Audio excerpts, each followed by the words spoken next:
High, আসসালামু আলাইকুম। Welcome back to my channel. আপনারা সবাই কেমন আছেন? আলহামদুলিল্লাহ, আল্লাহর অশেষ রহমতে আমরাও সবাই ভালো আছি। এগুলো সব মোমো বানিয়ে নিয়েছে আমার মামা তো বোনের মেয়ে। মাশাল্লাহ, খুবই সুন্দর করে মোমো বানিয়ে নিয়েছে। তারপরে পিৎজা, তারপরে হলো বার্গার, এগুলো নিয়ে আসছে।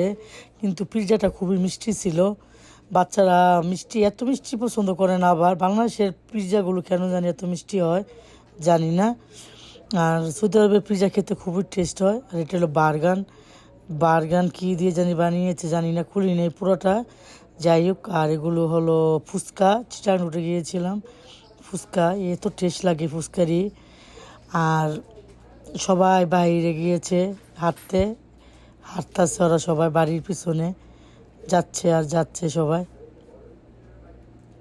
ঘোরাঘুরি করতেছে। সৌদি আরব তো ঘোরাঘুরি করতে পারে না, এই জন্য এখানে। আর এখানে মা আজকে রান্না করেছে কালি জিরার ভর্তা, লাল শাক, মুরগি, দেশি মুরগি কিন্তু, আর শিং মাছ দিয়ে করল্লা। আর ওগুলো হলো পাদ্রা পাতা বলে, পাদ্রা পাতার বুড়া আমার হাজব্যান্ডে খুবই পছন্দ করে, এই জন্য তাকে বানিয়ে দিয়েছে। আর এটা হলো শুটকি আর কালি জিরা, বেগুন, বেগুন ভাজা। আজকে অনেক দিন পরে একসাথে খাওয়া। আর লাউয়ের ঝুল, মুরগি, দেশি মুরগি, এটা এটা ফার্মের না, দেশি মুরগি। সব কিছুই খাওয়ার আয়োজন। আর এখানে আরও খাবার আছে, কত যে খাবার একসাথে খাওয়া যায় না অবশ্য।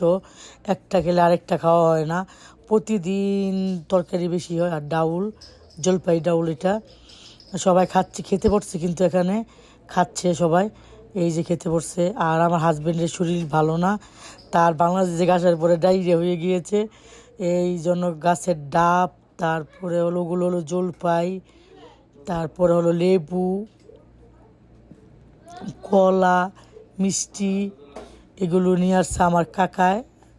আমার মেয়ে বলে কাকা, মমিন আলী কাকায় নিয়ে আসছে এগুলো সব আমার হাজব্যান্ডের জন্য দেখতে আসছে। আর নিয়ে আসছে মালটা নিয়ে আসছে, তারপরে কি জানি বাগরখানি, বাগরখানি নিয়ে আসছে। দুই ধরনের বাগরখানি নিয়েছে, একটা মিষ্টি বাগরখানি, একটা মিষ্টি সারা বাগরখানি। মাশাল্লাহ, আমার কাকায় অনেক কিছু হাত ভরে মেয়ের বাড়িতে নিয়ে আসছে, অনেক খাবার নিয়ে আসছে। আর সবচেয়ে বেশি ভালো ছিল পেয়ারা, পেয়ারাগুলো খুবই মিষ্টি ছিল, যেমন লাগতেছে এখনই গাছ থেকে পেরে নিয়ে আসছি। গাছের পাতাগুলো দেখাচ্ছি আপনাদের, কেন সবসময় তো এরকম খাবার পাওয়া যায় না সৌদি আরবে। পেয়ারা পাওয়া যায় কিন্তু এরকম পেয়ারা না। আর আমার কাকা মিষ্টি দই নিয়ে আসছিল। আমরা বাইরে গিয়েছিলাম ঘুরতে, আমাদের শীতলক্ষা নদী, সবাই একসাথে ঘুরতে গিয়েছি, আমার হাজব্যান্ড, আমি, আমার ছোটো মেয়ে, বড় মেয়ে, সবাই। কারণ যে বললাম আমরা তো বাইরে যাওয়া হয় না, এই জন্য একটু বাইরে ঘোরাঘুরি। এই যে সবাই, আর সবারই কীভাবে বসে রয়েছে, যেমন লাগে তাদের মন মানসিক খারাপ, কিন্তু না, মন কেউরই খারাপ না, সবারই মন ভালো। বাইরে গেলে যাদের যে অবস্থা হয়, কেউ কথা বলতেছে বা কেউ কথা বলতেছে না। যাই হোক, আপনাদের শেয়ার করলাম সব কিছুই। আমাদের শীতলক্ষা নদী যাচ্ছে, আর যখন ঢেউ উঠে তখন তো এত ভয় লাগে, কারণ অনেক বছর আমরা কিন্তু নদীতে যাই না। আর নদীর পানি আগের মতন নাই, অনেক মানে অবস্থা এত খারাপ, আর এত বিশ্রী গন্ধ আসতেছে, মানে কি বলবো, যে যেমন লাগতেছে এখনই যেমন কেরাসিতে ঢেলে দিয়েছে, অনেক খারাপ গন্ধ, আগের মতন নাই। আগের পানির মধ্যে কত সুন্দর টলটল একদম। আর আমরা সবাই অলরেডি নামছি ওই পারে, নেমে একটু এনজয় করলাম সবার সাথে। আর আমার হাজব্যান্ডও তো কয়দিনের জন্য আসে। আর এই যে পাখিগুলো, কবুতরগুলো মাছ টুকরিয়ে মানে পানি থেকে নিচে, উপর থেকে উঠাচ্ছে, নিচের থেকে উঠাচ্ছে। যাই হোক, এখানে আমরা নামছি পানি টানি নেওয়ার জন্য, বাসা থেকে কিছু নিয়ে আসি নেই আজকে। তো এটা হলো পালে কবুতর, কবুতর না কি জানি, মুরগি, এগুলো পালে। আর আমরা এখানে এই লোকটার জাল মুড়ি, আর এত টেস্ট মাশাল্লাহ, সবাই খাচ্ছে এখানে মিশে। তো আমার হাজব্যান্ডে বলতেছে কার কী লাগবে নিয়ে নাও, তো যার যার নেওয়া সবাই নিচ্ছে, খাচ্ছে, খুবই আনন্দ এনজয় করেছি। বাস এক কথাই খুব এনজয় করেছি বাংলাদেশে গিয়ে, কারণ হাজব্যান্ডে চলে গেলে আর বাইরে থেকে বাড়ি না আমরা, এই জন্য আমি কমেই যাই। বাচ্চারা যায়, আমার বাচ্চারা সবসময় মানে যায়, আর আমার বলতে বাচ্চারাই যায়। আমার বাইরে গেলে মাথা ধরে থাকে, এই জন্য আমার যাওয়াই হয় না। আর এই কাঁচামরিচ গিল কিন্তু এত জাল না লাগতেছে, অনেক জাল।